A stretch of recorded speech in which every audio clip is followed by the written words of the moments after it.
आजकल की लड़कियां जो है ना, आजकल की लड़कियां वो सिटी और सिविक में देखती हैं कि हमने किसके पास जाना है। पैसा चाहिए उनको, पैसा फेंक तमाशा दे। पैसा ही पैसा होगा। ये बड़ी अच्छी जवाब सुनो। नहीं, आपको क्या चाहिए? समझ रहे हो, समझ रहे हो?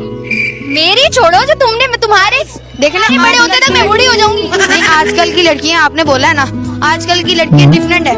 देखे ना, आज आप इसको जा रहे हैं, आपने कहा यार आज मैंने बर्गर खाना है, कहती चलो। आज मैंने पिज्जा खाना है, चलो। एक दफा उसे कहोगे ना आज वो पराठा खाए, तो आपको मना कर देगी। ये बात तो यही तो सही मैं है। कह रही हूँ कि पैसा बहुत जरूरी है। अभी तुम्हारी उम्र नहीं है आज की संभालने की। पहले पैसा कमाओ फिर पटाना किसी को। आप फ्री में पढ़ जाएंगे। खुशी में चालू है लगता देख है लेना, यार। मैंने तो लंडे हो चुकी है, मैं क्यों फ्री में पढ़। लंडे वाली भी चीज महंगी होती है, आप थोड़ा सा कम रखें।